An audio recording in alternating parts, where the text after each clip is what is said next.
Scarpins Avenue.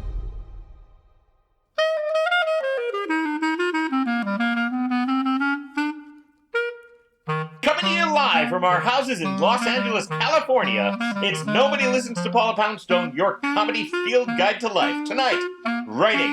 How do you scale the mountain of writing a novel? How do you climb the hill of composing a short story? How do you even trudge up the small knoll of writing a decent introduction? Well, the one and only Garrison Keillor is on the phone to talk about the craft of writing. Who needs the Iowa Writers Workshop when we've got the Minnesota Master?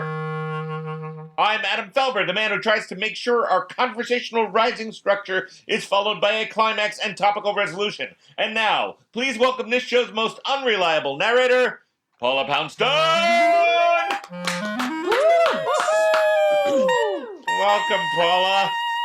Thank you. I feel like I've trudged up a mountain already, just with all of us trying to figure out how to record this show not in a studio. This has been a nightmare. A nightmare. My God. Adam stays up nights reading about the virus, which is, of course, not all that helpful. I mean, I don't know much about the virus. What I've heard is that it can be fun and you can keep it as a pet. That's what I've heard. See, that's not true. I'm going to be on Trump's team. No, so anyways, you're not. trying to figure out how to record this. So we did. At one point, we started recording, then we had to stop because we couldn't hear each other. And it turns out that Bonnie Captain Crinkle, my manager, was in her car, like at the edge of a ravine, I think. Right. And Captain Crinkle had her dogs Crackle and Snap with her. Oh my heavens!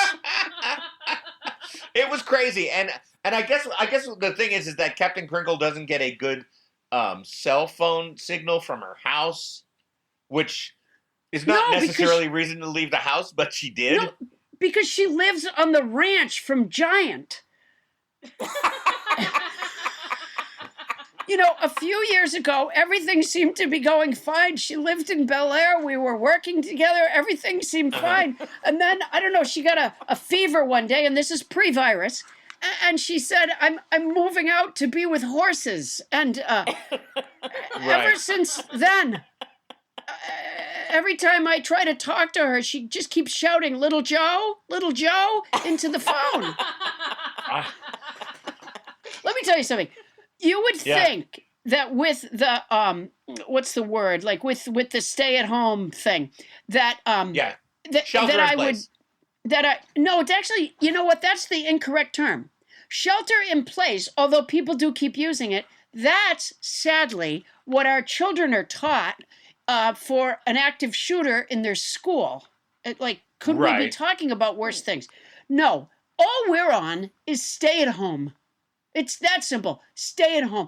Except for, emergencies or walking your dog. But it's not lockdown. No one here, no one in California anyways, is on a lockdown. We're on my son is. Home. Your son is on a lockdown? Well, that's... he did some things he shouldn't have done. Yeah, okay, that was a behavior problem. That's different. That's absolutely different. Well, the irony is here we are in this, stay-at-home thing, and we're trying really hard. And so many people are telling me that they're bored. I wouldn't call it bored. First of all, I've been working really hard making little films that I can put up on, Facebook and the internet and the whatever. And those are very funny films. Oh, thank you. That's nice to hear. They're a tremendous amount of work, and I would like to thank my daughter, Allison Poundstone, for being my director, my makeup consultant, etc., etc. She's done a great job. But Paula, before we do the documentary about your filmmaking process, I do want to take a moment to thank tonight's house band, Dennis Lichtman on the Dixieland clarinet, playing from his home in New York City. Oh, thank you, Dennis. We now are on a new... venture of having Nobodies record the house band remotely. Thank you, Nobodies, and thank you, Dennis, who volunteered to do this. But, they all volunteer. Just so that the Nobodies know, no one's getting paid here. Our musicians come and be our house band because they enjoy it. But Adam was convinced that now that they're staying at home, that no one would want to record music for our show. What he says is a lot of musicians quit music because of having done our show. He was Poundstone. very negative. That is a vile calumny. What I said, and I will stand by it, is that we didn't want to call individual musicians and ask them to do it because they wouldn't be with us, they wouldn't be able to hear the show, and I thought it was a big ask. But volunteers, I think it's wonderful, and they're welcome, and I'm not that surprised that they're doing it. But Tony, I need a help. Back me up on this. Are you with us? I do back Adam Felber up on this. All right. Well, you're both completely wrong. But more importantly, thank you, Dennis. Well, I can hardly believe Tony and Neil Hall would side with Adam Felber instead of accepting the truth that Miss Poundstone was speaking. Tony and Neil Hall. It's insane that the two people who actually talked to our house bands beforehand would have the same opinion. No, you know nothing. You know nothing of the kind hearts of musicians, Adam Felber. You know. Well, if it isn't our favorite hand puppet in a ruby sateen dress, it's Mrs. Culpepper. How is your Mrs. Culpepper? quarantine? Yes, certainly it is. Adam Felber, I'm wearing my ruby sateen dress right now. You know, it's very uncomfortable. It's being in Paula Poundstone's house. She has all those cats. And one of them, I was petting her cat, Theo, I think it was, and he purred for a moment. He was loving it. And then he bit me. And, I'm so sorry, but Mrs. Culpepper, let me just ask you, because I'm sure all our listeners are concerned, during this this semi-quarantine, how are you and the captain holding up in your house? Well, in fact, it is not me and the captain, Mr. Felber. The captain the captain passed away many. He must have been deployed. He must have been deployed given this emergency. No, that is not correct, Adam Felber. That's like your music theory. No, that is not correct. Okay. No, Captain Culpepper passed away many, many years ago. Oh, that's right. I am so sorry for bringing that up, particularly in these trying times. That is dark times to be remembering such a sad episode. I will just tell you one thing, which is that he died, Adam, not from the virus. Please fear not. He died many, many years ago from tyrotoxism. That's poisoning by dairy or cheese, and it's a gruesome way to pass. So let's just let sleeping dogs lie and move on with our. We don't need to know exactly how he died. It was not a sleeping dog, Adam Felber. It was the cheese, and in fact, it was a particular kind of cheese. People needn't fear all cheeses. Okay. Well, the less said, the better, I think. Well, now that you've brought it up, though, it weighs heavy on me. I'd like to share. No, you don't have to. It was the Gouda that got him, Adam Felber. All right. Adam, so is anybody else having this problem? Sorry, I was shouting. Is anybody else having this problem, which is I feel myself, because the days of the week don't have the same structure to them that they had before. I have no idea what day it is.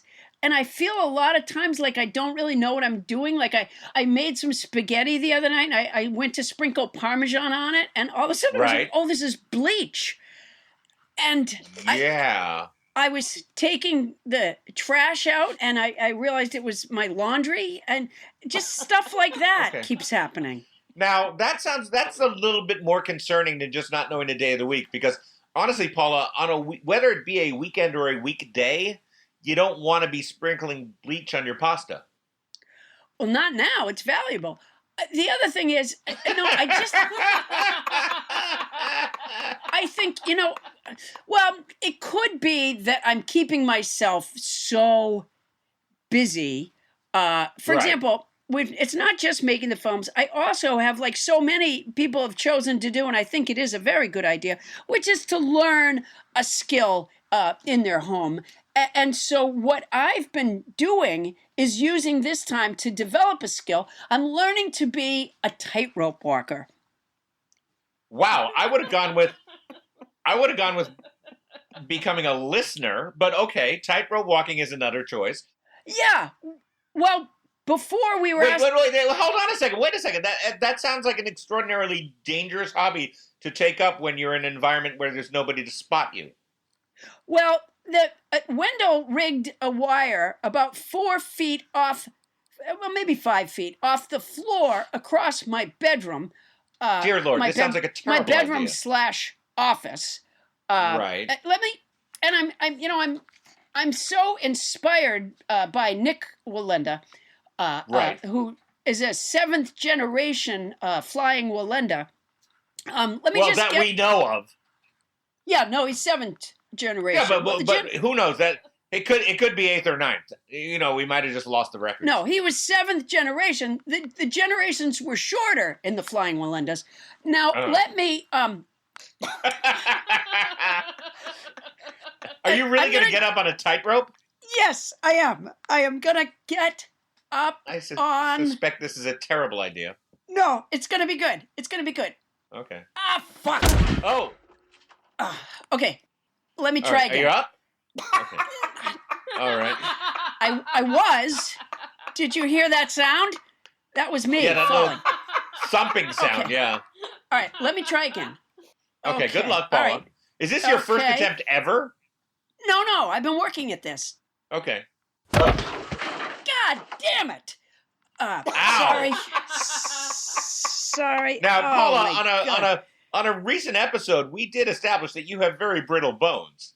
In fact, I do have you've got brittle bones, You've but got you know cabinets full of medicine for that at this point. I just landed on my head, and that is particularly strong. All right, I'm going to try again. Now, All wait a right, minute. ready? This landing on the head thing, I think that this might be a clue as to why you're, bleaching your pasta. Oh, why I have the confusion, maybe. All right, let me just try one more time. Okay, here we go. Okay. Good luck, Paula. Ladies and gentlemen, on the tightrope, it's Paula Poundstone. All right.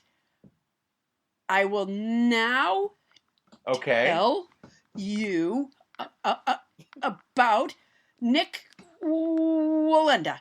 He walked across a Steady. 3/4-inch wire. Careful.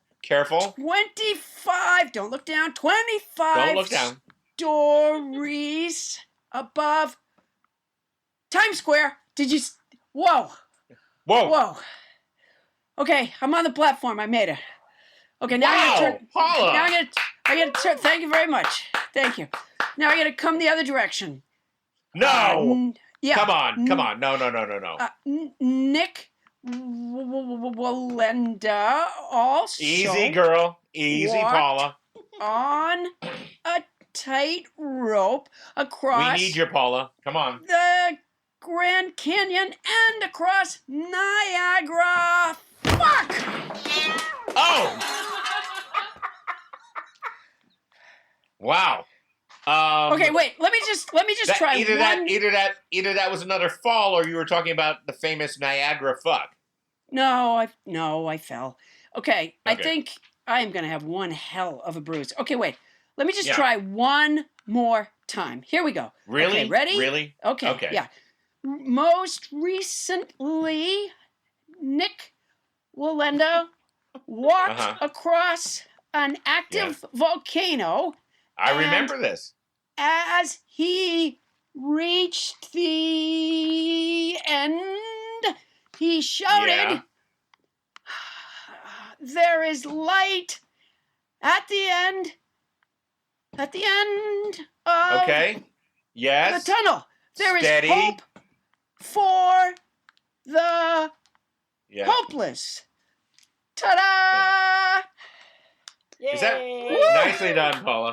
Is that really what he yelled? Yeah. I thought it was an impressive feat. It is. Yeah. I'm against you tightrope walking in your own home. I think it's dangerous. But, while we're talking about our own homes... It's not that far. It's 5 feet. And so far, I mean, I've taken some falls, but I've been able to jump up and keep going. And I'm hoping that's inspiring to people who are learning to knit or a language. Yeah, I'm sure that it is. While we're talking about our own homes, though, we are all recording from our own homes. Bonnie Burns We know that you're on that compound with the horse god. And Tony Nita Hall, where are you? I'm just sitting at my desk in my kitchen area in my studio apartment.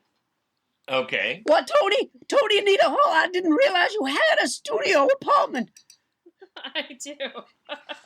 So you have a kitchen area, and what do you sleep in? Area. Do you sleep in an alcove?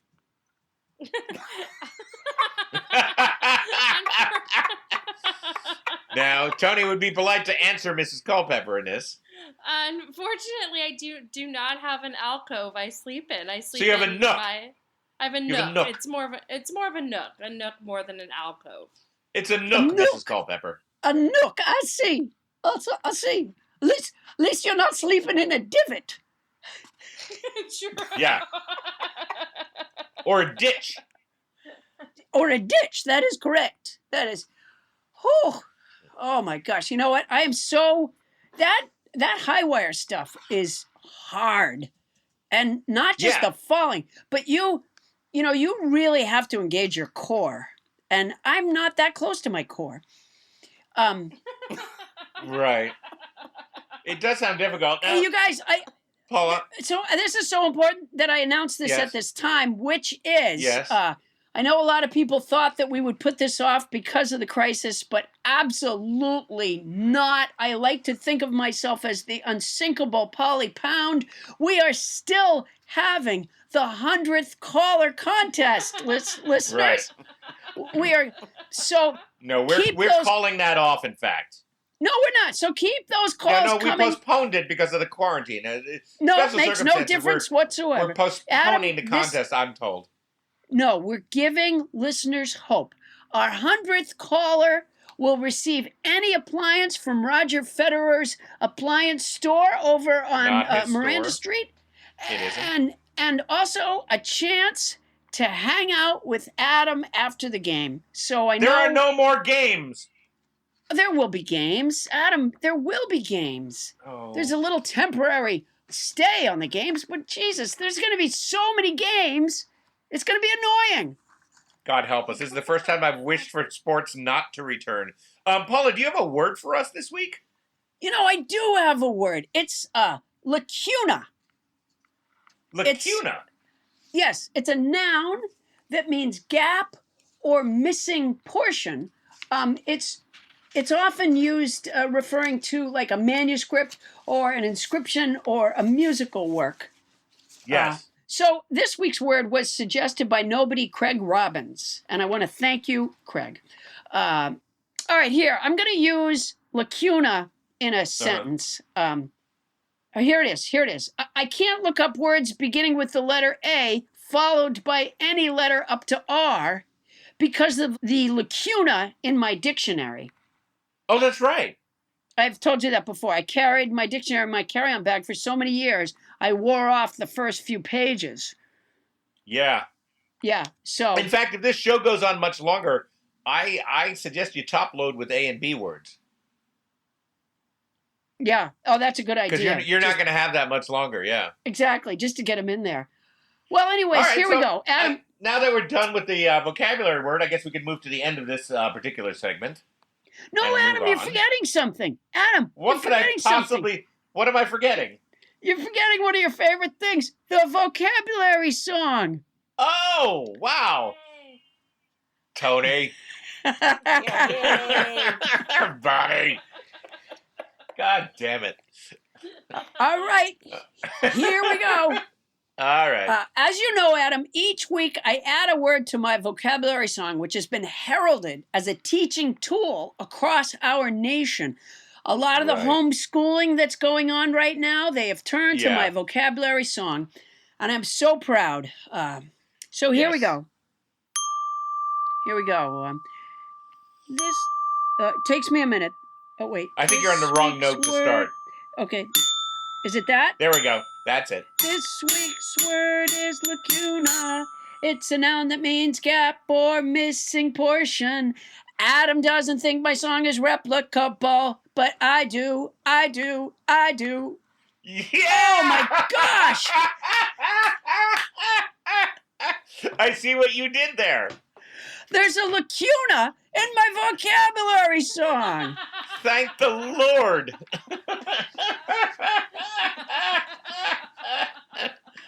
Oh, All right, damn it. everybody. You have to be so careful. You win some, you lose some. Oh, coming up, Mark Twain wrote, substitute damn every time you're inclined to write very. Your editor will delete it, and the writing will be just as it should be. Writing advice from another American master, Garrison Keillor, is coming up when we return on Nobody Listens to Paula Poundstone.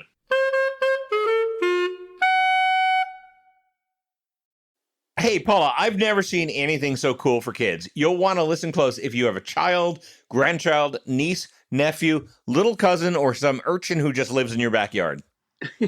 If you think it's impossible to get a kid to put down the cell phone or video game and do something that's good for their brain, you're wrong. It's possible. Let's take a second to talk about KiwiCo. It's a science and art subscription box for kids, tested by kids, and it's more fun than any game they can play. Now, Paula, we've received some of these, and they're just amazing projects. You want to talk about the soap dispenser?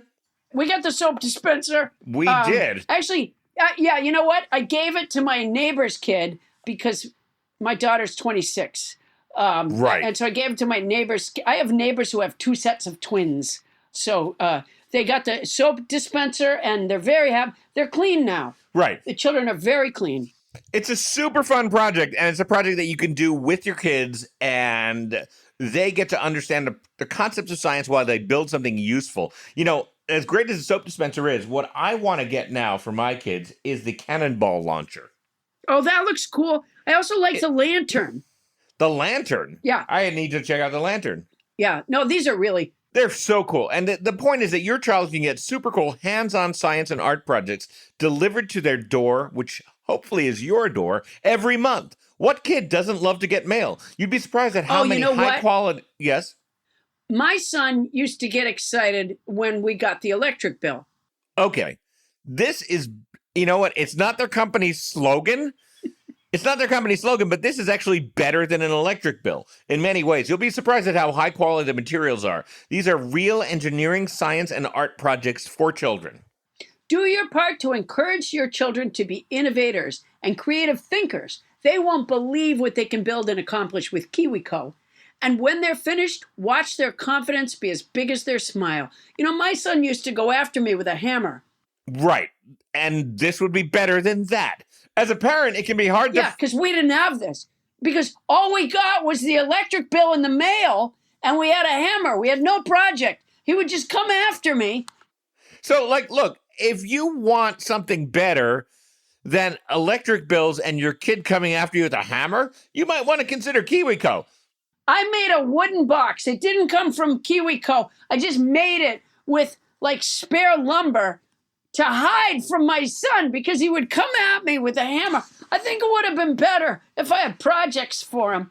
Yeah, I think what Paula is saying is that it can be hard to find creative and new things to keep your children busy and challenged outside of school while not attacking you with a hammer. Sometimes I had to read the electric bill with a flashlight there in the wooden box. Right. And I remember the sounds of his shoes coming near the box and the hammer banging on it. Jesus, I wish I'd had this kind of thing.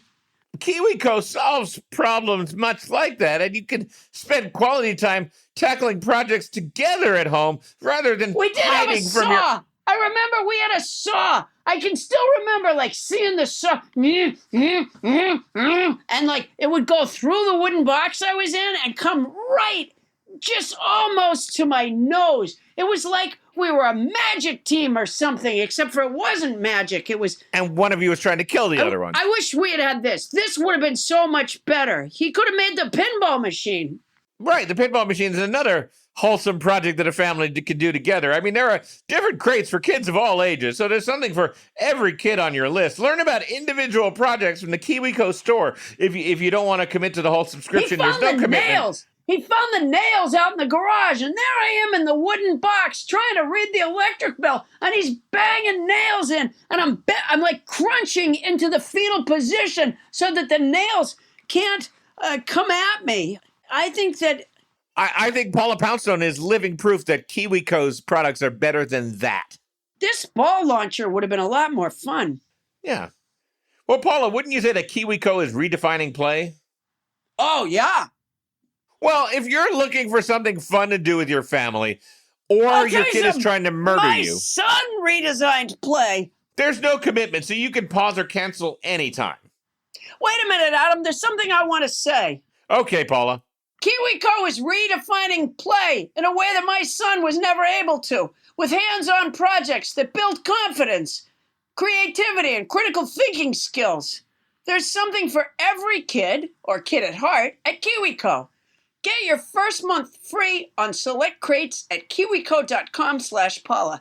That's KIWICO.com/Paula. It's better than running from your kid with a hammer.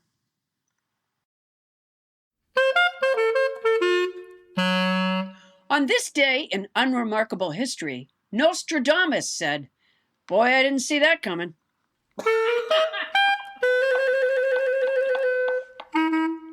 Thank you, house band Dennis Lichtman. You know, Adam, I am on track to finish my next book. I figure 5 more years, and I should be putting the last period on there.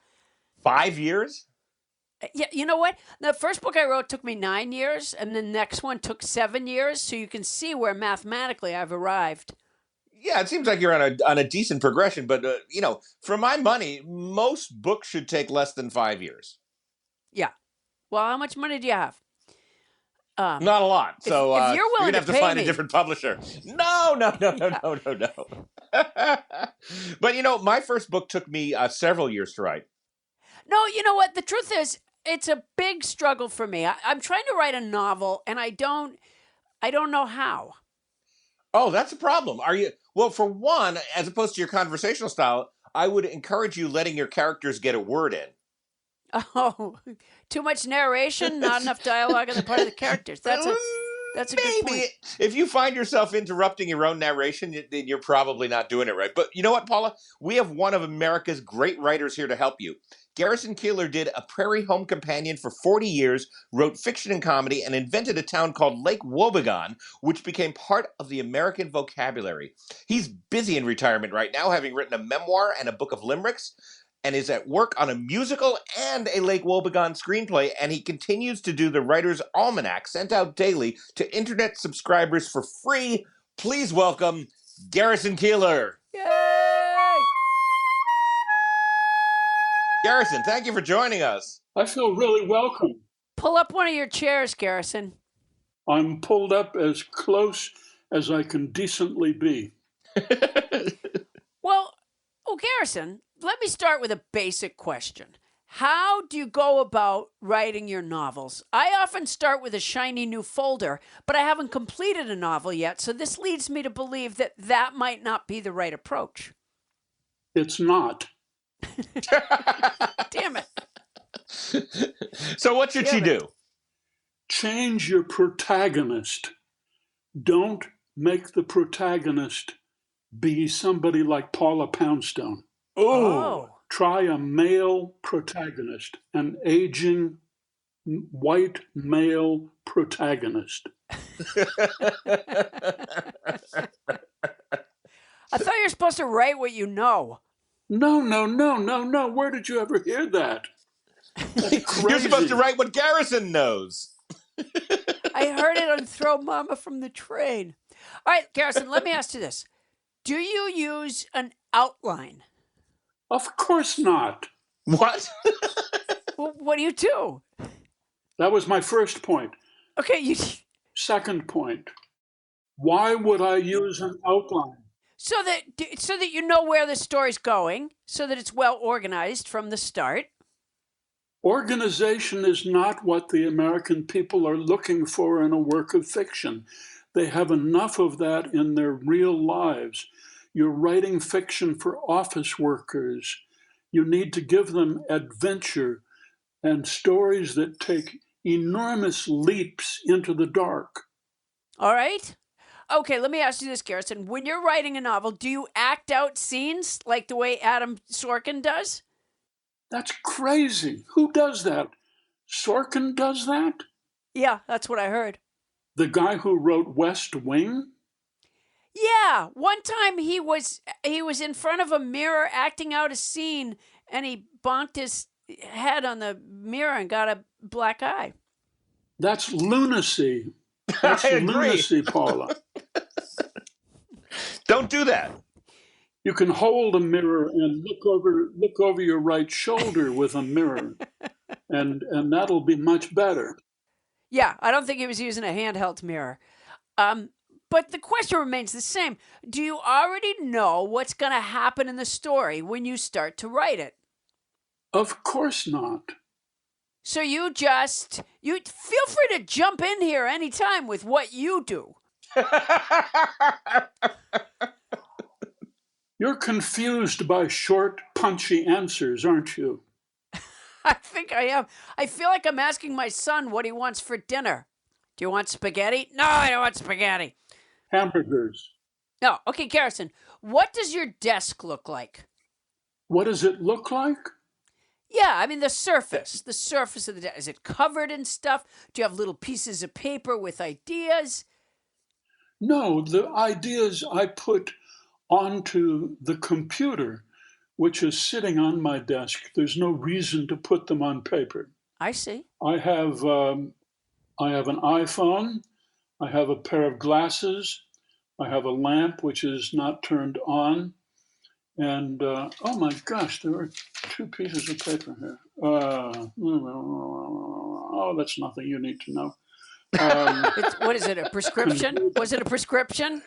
Go ahead, just say it. I have a list of phrases. I say, I write for money. I am not shrewd. I don't know. They're just some ideas for actually for a memoir that I'm working on, which, is partly fiction. Nice. Now, okay, I just want to say, I'm the son of a novelist. My mom wrote 30 novels in her life, and what she did is she kept a very rigorous schedule. She'd start writing usually around 9:30 or 10 a.m. and write at least until 4 every day. Do you follow a schedule like that? Yes, that's a great idea. But my idea is that you wake up in the dark. You wake up before the sun comes up, and you have ideas in your head, and you go straight to your computer, and you put them down as best you can. You have amazing ideas when you emerge from sleep, and it's the most productive time of the day. Nothing good is written after 2:00 in the afternoon. Huh. Interesting. Paula, when do you write? When I can. Well, that doesn't answer any questions. Just when I can. I don't have a strict schedule. Perhaps that's part of my problem. That is your problem. That's it? Get All right. one. Okay, I'm going to get one. Okay. Well, now during the crisis, I am keeping myself to a regimen of tasks, but they're not. The only thing I do like at the exact same time every day is feed the cats, because if I don't, they'll eat me. So, all right. So our friend Ken, our mutual friend, Ken Lezebnik, told me a story that one day when he was with you, like in your apartment or something, and Ken was saying something to you, and then you began writing, and you said to Ken, "Oh, that's okay. Keep talking. I'm hearing everything you're saying. I can do 2 things at once." Do you? Yeah, he was uttering a line of dialogue that I wanted to use, and you take notes from real life. It's how any writer would work. You steal with both hands from the people who are around you at any particular time. I do it constantly. Oh, so you were transcribing Ken? Oh, sure. Ken is everywhere. In all of the novels that I've ever written, Ken is here. He's there. I disguise him as best I can. That was from your very successful series, the Ken Lezebnik stories? They're all Ken Lezebnik stories. He's Jewish, but I made him Lutheran, and it works. So the novel that I'm writing, which is, it's about a mother and a son who's, so it should be about a white man and his son, and the son should be Ken. Am I getting what you've taught me correctly? I think they both should be Ken. No, I've got Ken already. I own Ken. Oh. And so you'll have to come up with your own white male protagonist. Why not? We all contain multitudes. I'm quoting Walt Whitman. Virginia Woolf said, writing is like sex. First you do it for love, then you do it for your friends, and then you do it for money. Stay tuned for more real-world advice about writing from Garrison Keillor.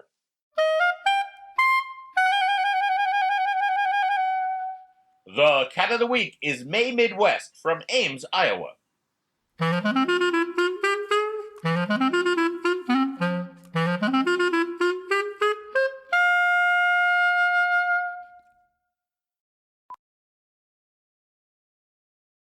Hey, I'm Andy.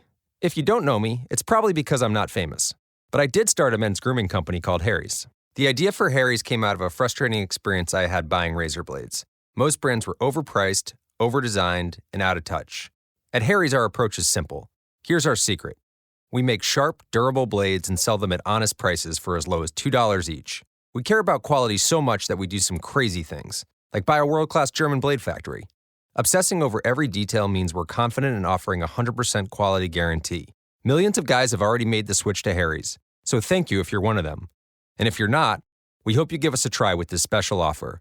Get a Harry starter set with a 5-blade razor, weighted handle, shave gel, and a travel cover, all for just $3 plus free shipping. Just go to harrys.com and enter 8989 at checkout.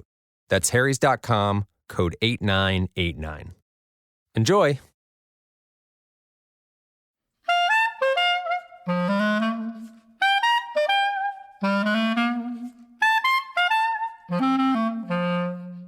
We're back with Garrison Keillor, Paula Poundstone, And Adam Felber. Hey, Garrison, now you've worked with legendary editors at The New Yorker. What's the best way to work with an editor? You have to be polite. You have to accept that they are older than you, some of them much, much older, but you just can't let them fiddle with your work. So you use passive resistance, and you have to hold out for your jokes. Now, of course, I'm talking about writing humor, what the New Yorker used to call casuals. I'm not talking about serious fiction. I don't believe in serious fiction. I believe in giving people a good time. And that's why my job here, Paula, is to discourage you from writing a novel. The world does not need another second-rate novelist. Second-rate is darn good, but the world doesn't need another second-rate novelist. What you do is something nobody else can do, and that's what the world needs. You can go out all by yourself on a stage with one microphone in front of anywhere from 500 to 1,000, 2,000 people, no more than that. And you can make them all feel warm and relaxed. You become their best friend in the first 5 minutes. You seem so vulnerable on stage, and yet at the same time, you're so funny. Nobody else does that. So it's my moral duty as a Christian to turn you back to doing what you do so well. Well, that's very amazing. kind of you, Garrison. But you know what you also have to keep in mind is you've never seen me bus tables. I'm the best table busser that ever lived, but Yeah. and then I went on and did this other job. Now, what if it turns out, I mean, you're this second-rate novelist idea, and I hear you, but what if it turns out that I'm a, what's the word? You know, that with a little spit and polish, I really have something. You'll have a second-rate novel. Oh boy. Is that what you want? Paula, if I'm hearing Garrison correctly, the advice he's giving you is to stop. Yes. Huh.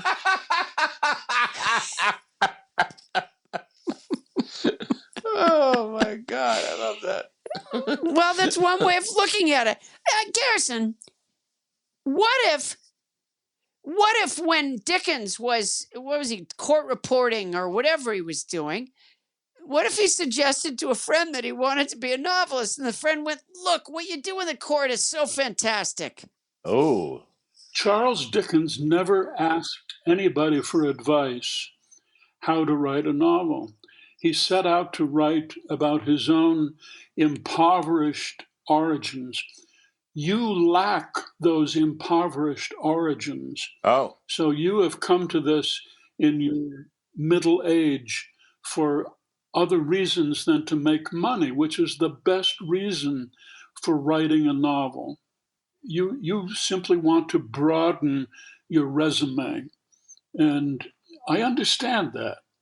But you owe it to the world at this difficult, troubled time in our history to get back on the road, go back to Omaha, go back to Des Moines, go back to places where people love and understand you. Well, the truth is, I love my job. It's not that I wanted another job. I just have a particular story to tell. I didn't want to broaden my resume. My resume is pretty broad, Garrison. I was a table busser.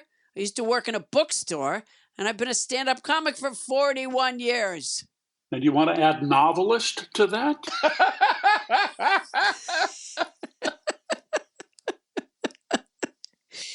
Well, not anymore, I guess. What you want, Paula, what you want is you want the New York Times to review your book.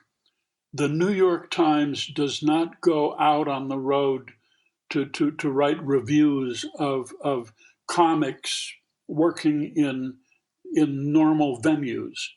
You have to work the Beacon Theater to get reviewed in the Times.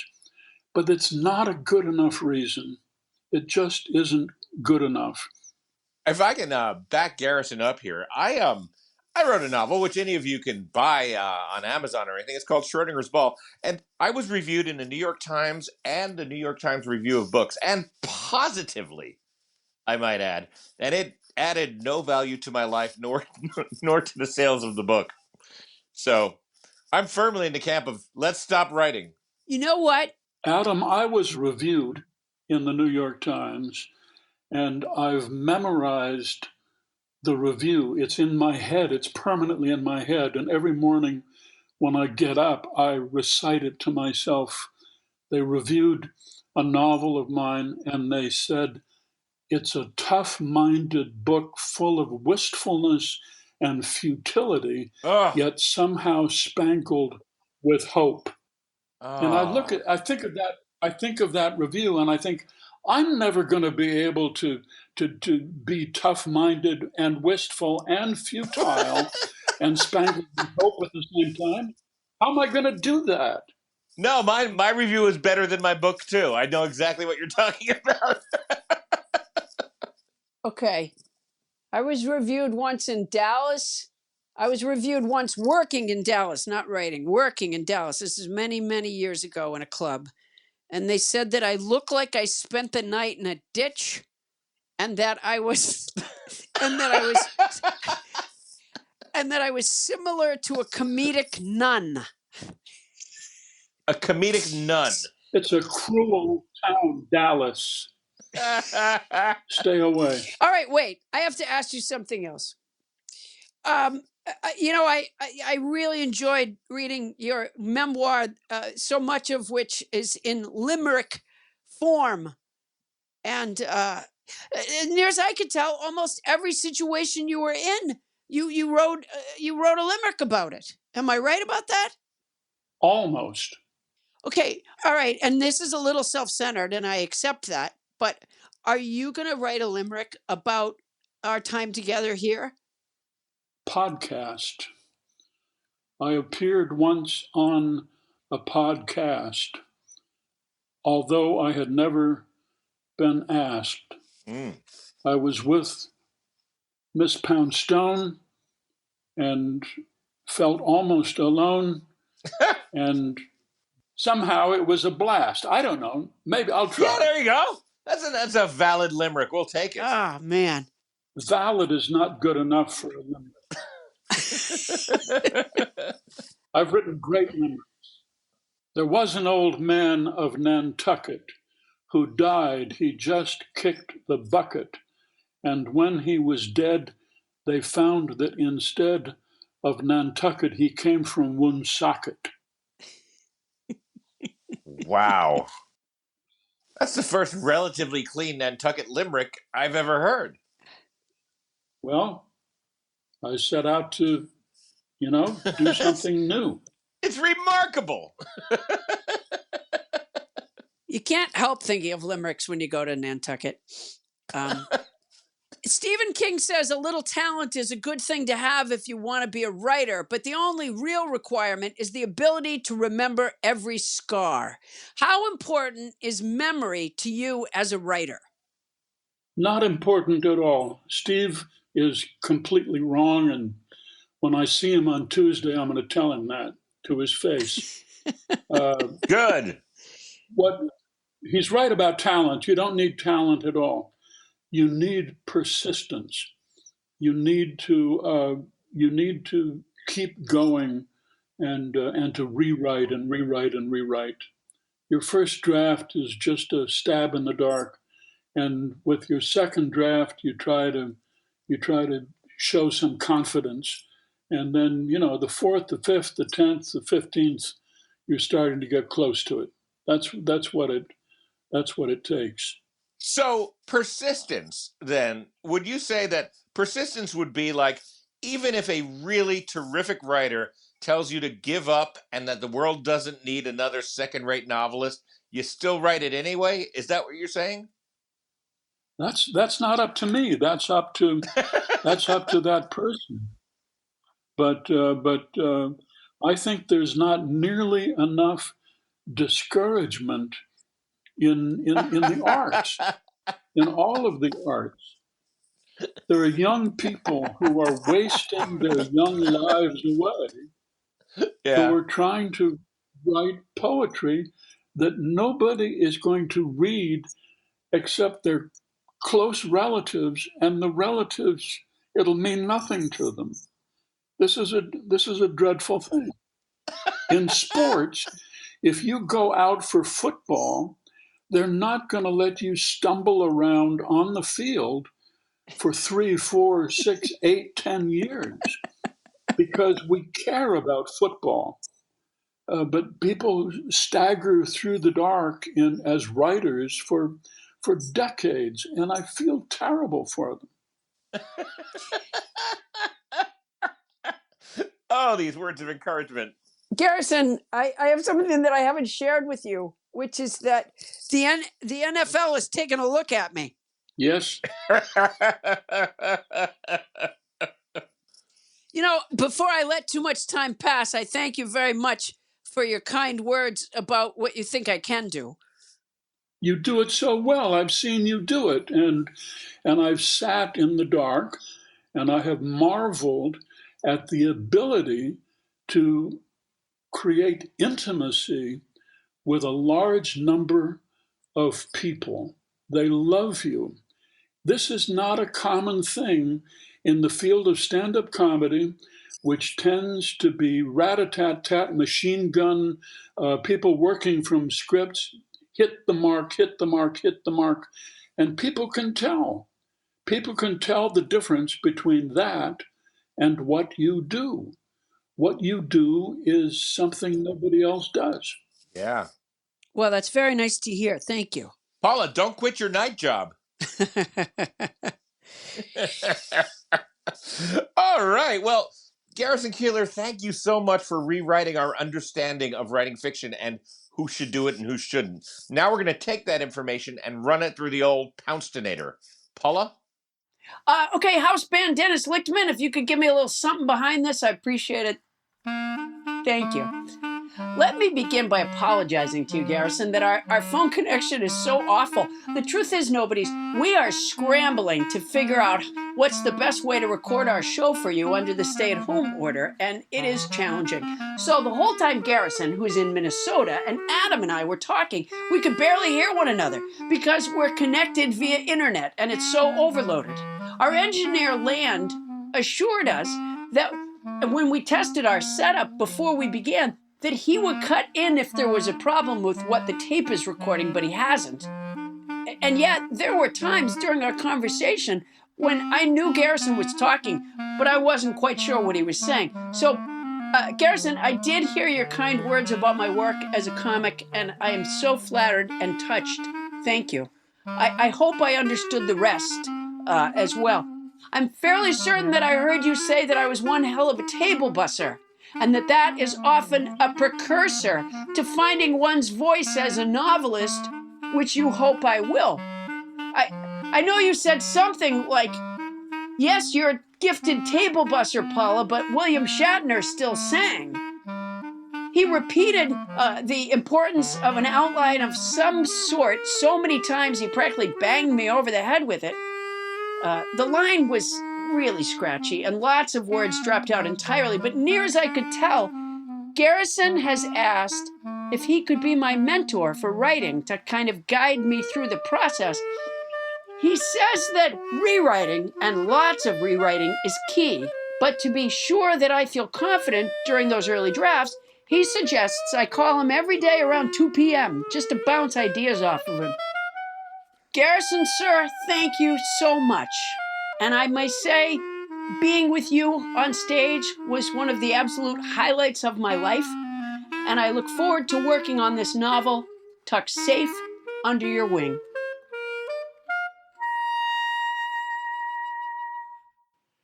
Garrison Keillor's most recent book, Living with Limericks, is available at garrisonkeillor.com. Garrison, thank you so much for coming on our show. Garrison Keillor, everybody. Thank you, Garrison.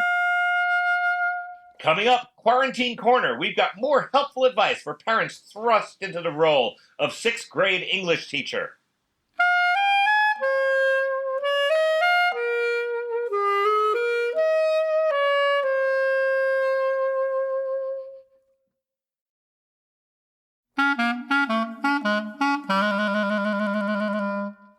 And we're back. Thank you, house band Dennis Lichtman. Dennis is doing a fantastic job tonight. Oh my gosh, great. Thank you so much, Dennis. Hey, Adam. Yes. Adam, wait. I'm just going to do this from the high wire. Hold on a second. Hold on. Do what from the high wire? I'm just going to say this next thing to you from Paula, this feels incredibly ill-advised. High wire. Here we go. Adam. Why? Yes. Adam. Yes. Adam, answer the phone. Fuck! Oh. Well, it might have been her last wish, so I will answer the phone. Hello? Adam? Hi. Yes? Hi. It's me, Miss Nancy, Fairbanks Elementary School first grade teacher. Who? Miss Nancy. Miss Nancy? Fairbanks Elementary School first grade teacher. Am I the 100th caller? You're not. You're caller number 49, as far as I can tell. That's I'm too not quite bad. sure who you are and why you're calling, but okay, welcome. I'm calling because I want to win an appliance from Roger Federer's appliance store from the tennis player. Plus, I would love to meet him. Yeah, I don't think you get to meet him. I'm afraid the offer on the table is to hang out with me after the game. No, you win. Adam, you don't even know the rules of your own fucking contest.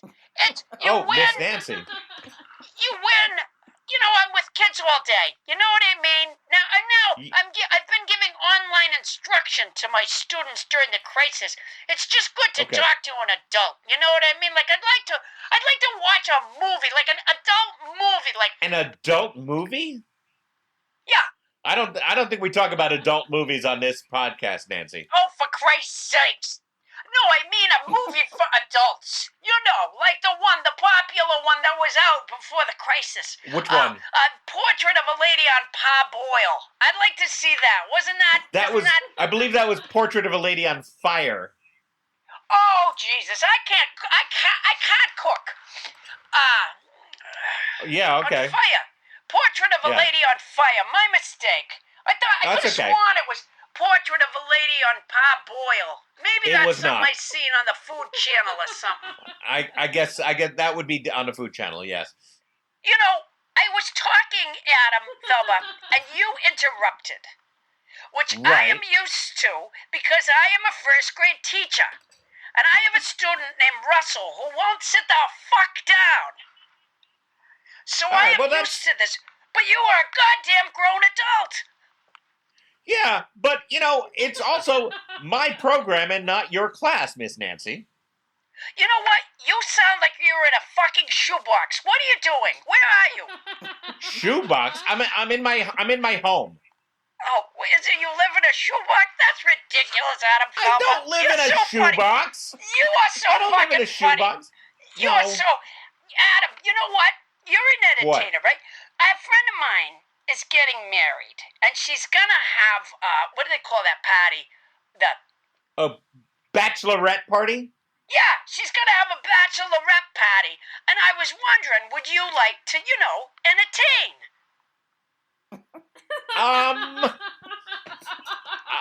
What would you want me to do at the bachelorette party? Your jokes and stuff. You do jokes, right? And you play the music. I listen to the show, Adam. Yeah, I play some music. I guess I don't really think I'm the right entertainment for a bachelorette party. Oh, come on. I bet you'd be great. The girls would love you. Well, all right. Where are you holding this bachelorette party? I mean, if I can make it, I will, obviously. I love my fans. Where are you holding this? The Hookielau and Chicopee. They got scorpion balls. Okay, now, Miss Nancy, if I'm not mistaken, at most Hookielau, because I've been there in Chicopee, Massachusetts, type bachelorette Hookielau parties. and Chicopee. Everybody's been there. That doesn't make you special. Everybody's been there. I'm just saying that the entertainment is usually something a little more risque at bachelorette parties. I want to make sure nobody's expecting me to take off my clothes. No. Not on stage. You do that backstage and then you walk out. We see that's exactly what I was worried about. I'm not going to come stripped down for your bachelorette party. I just don't feel comfortable doing that. Let me tell you something, Adam.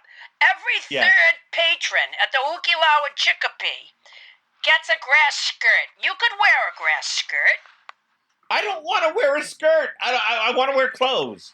Well, the grass skirt is clothes. Well, you know what? I don't want to waste your time right now, so I'll get off the phone. I'll call back later because I cannot fucking wait to tell the girls that I talked to Adam Felber and that he is going to perform at Renee's, what do you call it again, bachelorette party. We're going to have scorpion balls. Oh, my God.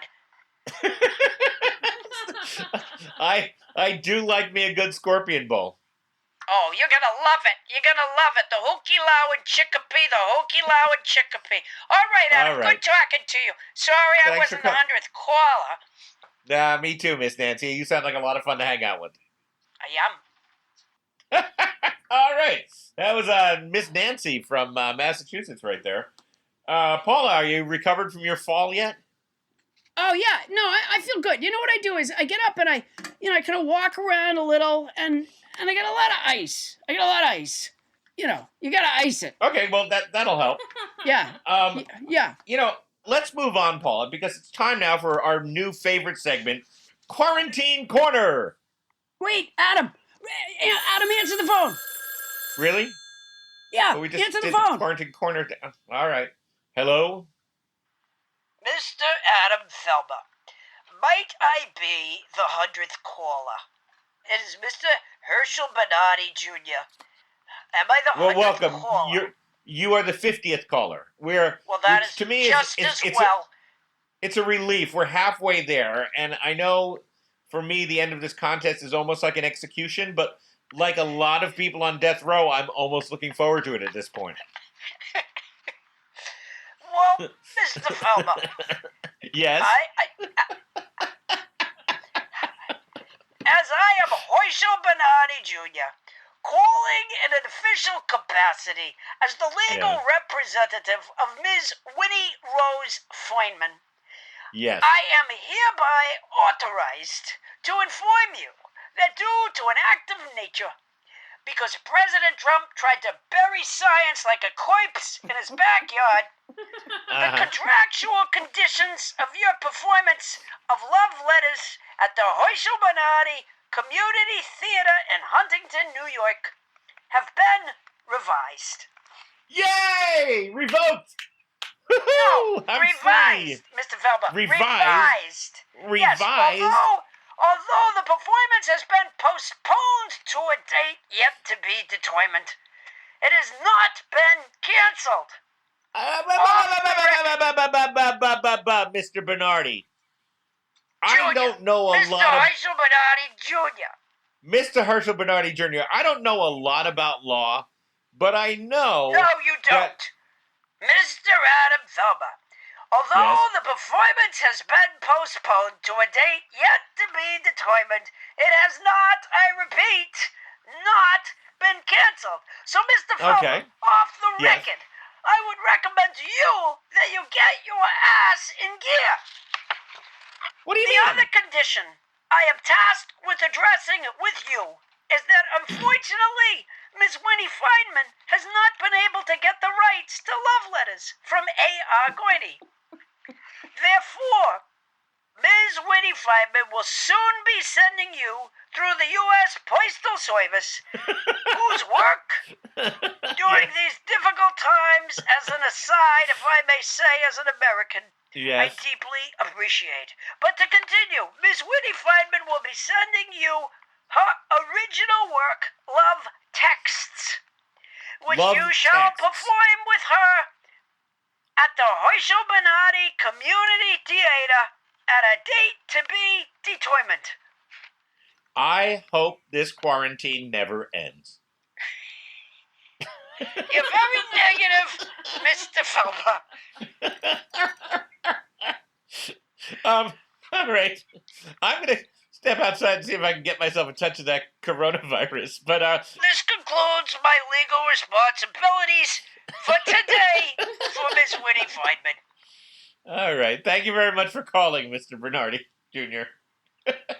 Certainly. Great. Now, Paula, can we get to Quarantine Corner? Adam, answer the phone. Answer the phone. Really? No, but I wanted to get to our segment. Yeah. Paula, no, answer the phone. Calls. Hello? Adam? Yes? Am I the caller? No, who's this? It is I, Winnie Rose Feynman. Oh, hi, Winnie. No, you're caller number 51. Oh. I find it highly coincidental that only moments ago, your lawyer, Herschel Bernardi Jr., called me. He did? Mm-hmm. Oh, I'm so glad. Adam, I'm working on my original work for our performance, Love Texts. Okay. You will be Lance. You will be the character Lance, and I will be Virginia. Lance in Virginia? Lance in Virginia, that's right. Let's just try a few lines. Lance, here's a few lines for you. Oh, okay. I don't have a copy of the script, Winnie. I'll tell you your lines. Adam, I'm gonna tell you your lines, or Lance. Okay. Lance texts. Virginia, we grew up together, and then we lost touch. I hope we stay in touch now for the number 4, EAE. EAE? Do you, the letter U, feel the same? LMK. Okay, Winnie, I don't have that in front of me. I don't think I can remember it, and I don't want to say it. I'll read it again. No, you don't have to. Lance texts, we grew up together, and then we lost touch. I hope we stay in touch now. 4, the number 4, EAE. Do you... What is EAE? Winnie? Forever, always, ever. Oh, ever, always, ever. Okay, I didn't know that particular piece of internet slang. Well, when you see the letter U, it means you. Well, that much I knew. I knew that. Do you, Winnie, the letter U, feel the same? LMK. That's you know let what, me Winnie? know. You read it so well. Why don't you just go ahead and read the next line by the other character? Because I can't do that justice. Okay? HFB, Adam. What? Holy fuckballs.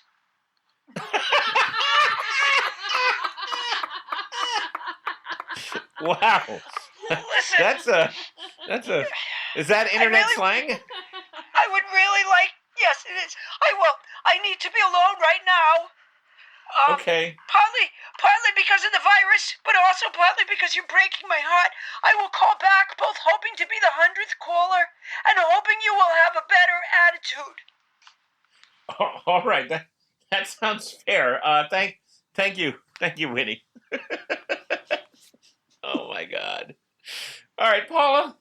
Yeah, Adam. Oh my God. You have. Even, I cannot believe. I think because people are at home, you know, they're really responding to this 100th caller contest. Yeah. Yeah, that's got to be what's going on. Your phone has been ringing off the hook, for God's sakes. I am unfortunately aware of that. Paula, are we going to get to Quarantine Corner? Oh, absolutely. Oh, this is my favorite part. So right now, we have Quarantine Corner. Okay. Each of us, Adam from his shoebox, Bonnie from her touring Prius with Crackle and Snap, and Tony from deep within her snow globe.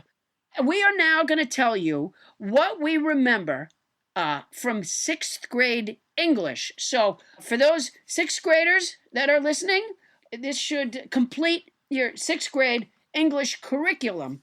If you can just remember what me and Adam and Captain Crinkle and Tony are about to tell you. I'll begin. Here's what I remember from 6th grade English. A lot is 2 words, and Jane McKinnon didn't want me in her group.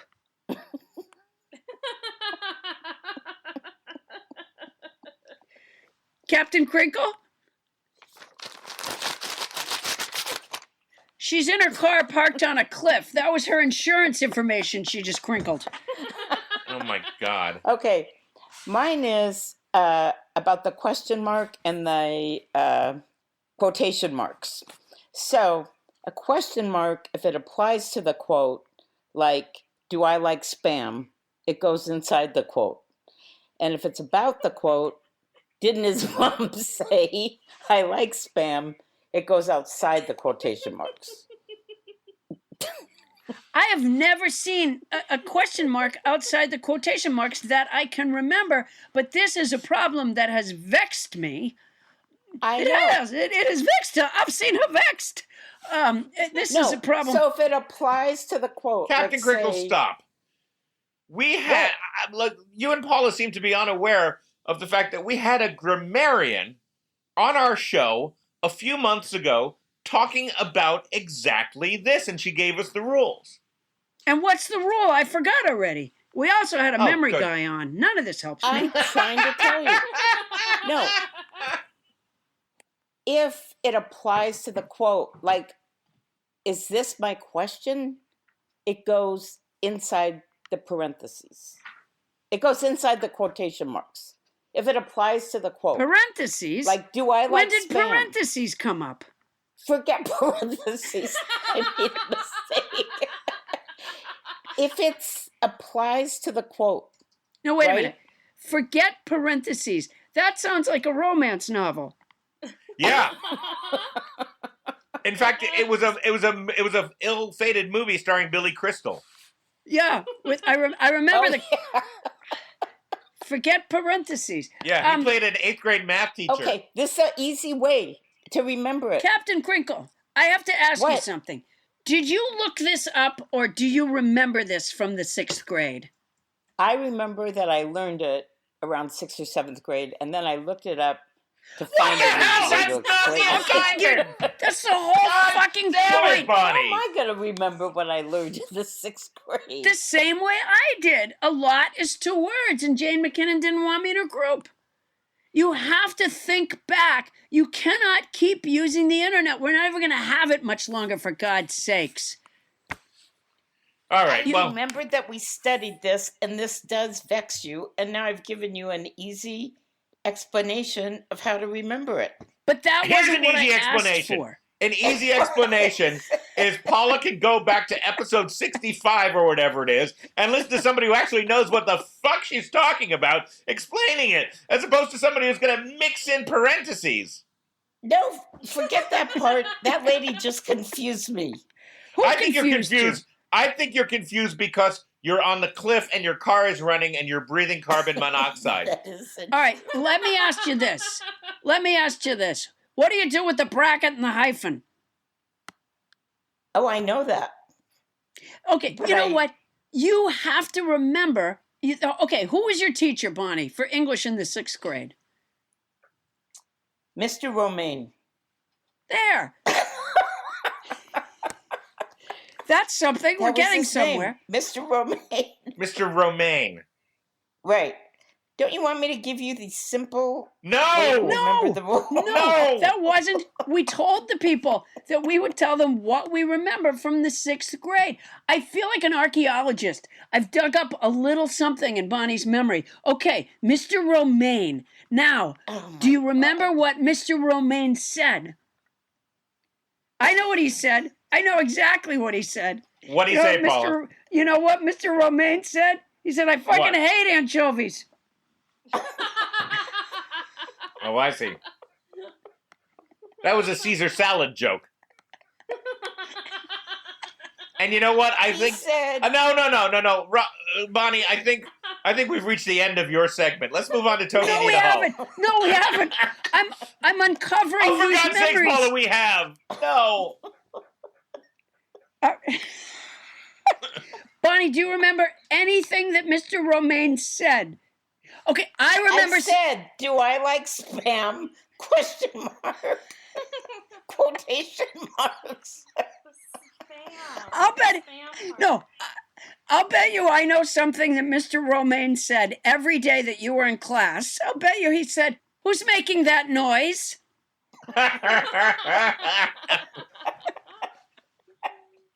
He said, stop picking at your blue canvas 3-ring binder. Did you used to have a blue canvas 3-ring binder? I did, didn't you? No, but let me ask you this. Did you take notes in it? I did. Copious Aha! notes. What was in the notes? Writing with question marks with quotation marks. Paula, Paula, you are yodeling down an empty well right now. Let's move on. I'm not, you know what? There's nothing down there. Adam, this is me. This is me, Mrs. Culpepper. Let me tell you something. I'm 100 and fucking I remember more than she does. I know, Mrs. Culpepper. So, Mrs. Culpepper, why don't you introduce your favorite, our next contestant, Tony Anita Hall? Oh, I know we are gonna learn so much from my favorite. Nobody listens to Paula Poundstone participant, Tony Anita Hall. What do you remember from your 6th grade English class?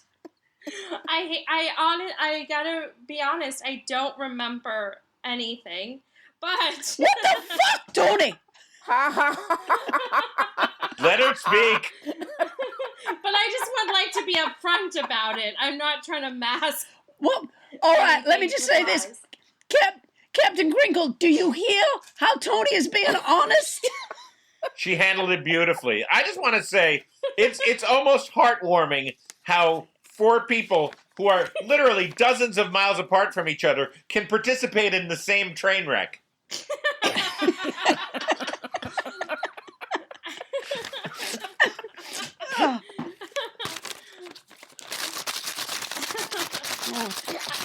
It's Crinkle, Captain Crinkle.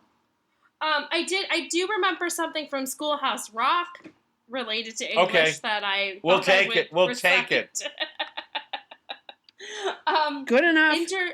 Interjections show excitement or emotion. They're generally set apart from a sentence by an exclamation point or by a comma when the feeling's not as strong. She's reading that. No, she's reciting it. I'm reciting it. I'm reciting it. No, I grew up with those the same way. Interjection shows excitement or emotion, generally set apart from sentence by an exclamation point. Or by a comma when the feeling's not as strong. Yeah, I think Bob Duro might have written that one. Those were great. So, thank you, Tony Anita Hall. Yeah, he was always jealous of my vocabulary songs. Bob Duro? Yeah.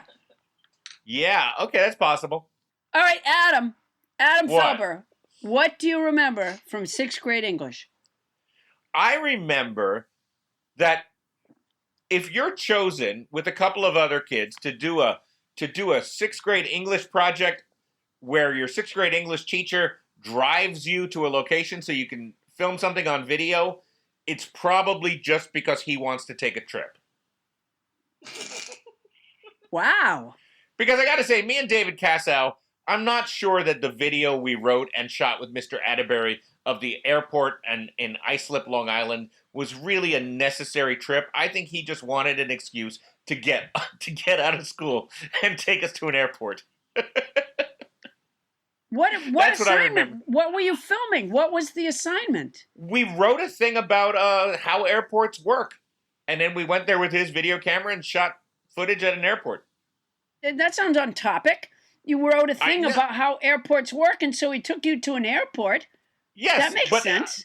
No, but my point is that Mr. Atterbury liked me and David, and we were nice kids, and Clearly, nobody else got to go on a trip. I always thought of teachers as people who applied projects impartially, but I think Mr. Atterbury was like, oh, you know what? I could use a break in the afternoon. Let me take David and Adam to the airport to finish their project. I don't know. Did you have any other way of getting to the airport? I don't even think that shooting video footage to go with our report was our idea. Adam, let me ask you this. Yes. Had they already invented video footage when you were in the 6th grade? Yeah. No, jeez. You were so much younger than me. I'm not that much younger than you, but I think the video camera came in. When I did my report in the 6th grade on how airports work, I had to do it on a cave wall. Wow. Then I think there is a generational difference that I wasn't aware of. Yeah, well, everybody, I hope that really helped everybody. That was Quarantine Corner.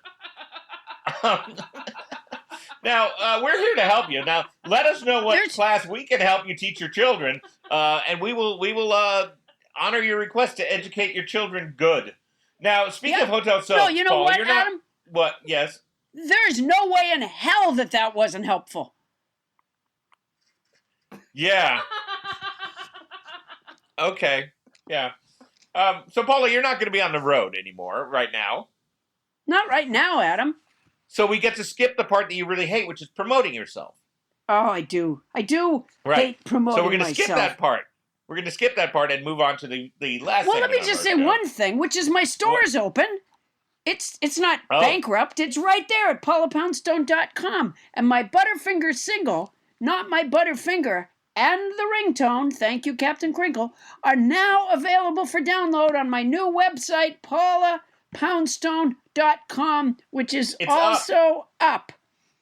As well as the pussy pillows and t-shirts, you can find those there too. You know what? I noticed? What? As soon as my new website got up, the virus broke out. You don't think there's a relationship there, do you? It's possible. I mean, it's Yeah. not inconceivable that your website has a virus. No, No, it doesn't. Everybody, feel free to go to newpaulapoundstone.com. And I want to say that now that it's open and people are ordering pussy pillows, people are also asking how they could get the optional attachment for the pussy pillows that you don't include, Paula. This is so not true. It's true. A listener has actually asked me, because you include a grommet that you can tie a string to, but you don't include the actual string.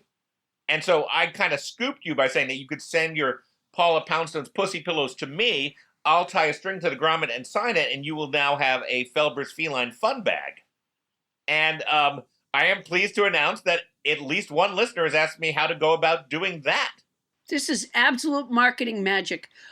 Yeah. So, you know what? So you can go to my website, paulapoundstone.com, where you'll find my little shop with a remarkably soft tri-polyblend t-shirt with a self-portrait on the left breast and a memorable quote on the back. And you can also find the Poundstone Pussy Pillows, which are a cat toy, a homemade cat toy with a cat joke on one side. It's a little pillow with catnip inside. And on the other side, I'm happy to autograph it to your cat. And as Adam says, there is a grommet on it so that you could, tie it to a string and pull it around for your cat. But I simply refuse to provide the string. And I'm simply underscoring that there is an aftermarket solution to the lack of a string. There you go. We'll be back with more Nobody Listens to Paula Poundstone after this.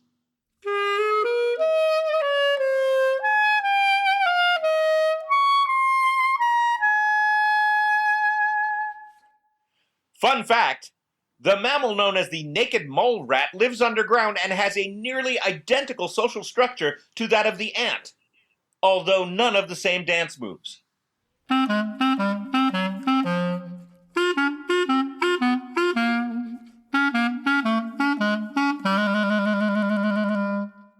And we're back, and we've kind of reached the end of our show here. So, Paula?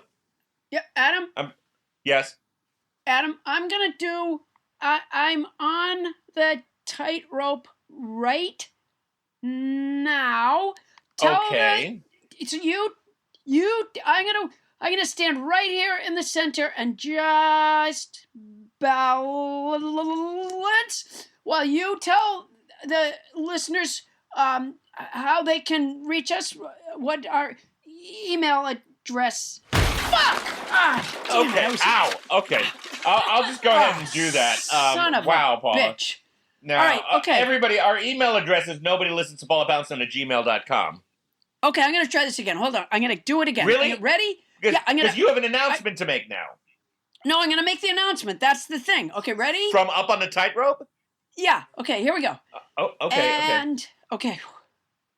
And you can find me and Adam on Instagram, Facebook, Steady, and girl. Twitter. You can find my remarkably soft tri-polyblend t-shirt with easy portrait on the left. Fuck! Damn it! Oh my god! I think that's enough promotion anyway. All right, everybody. That's our show.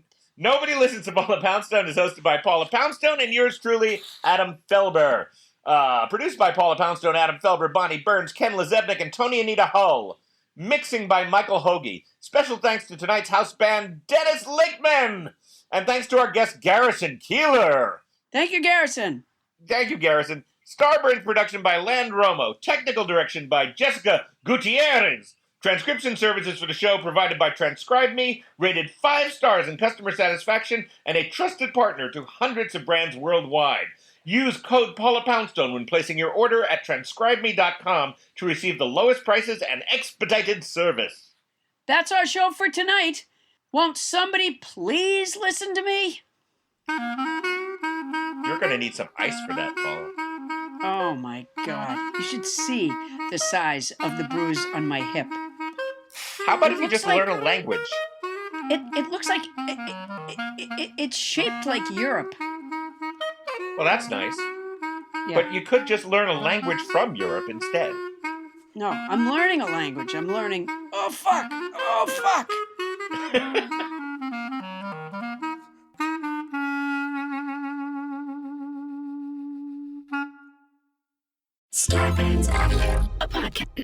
a podcast network.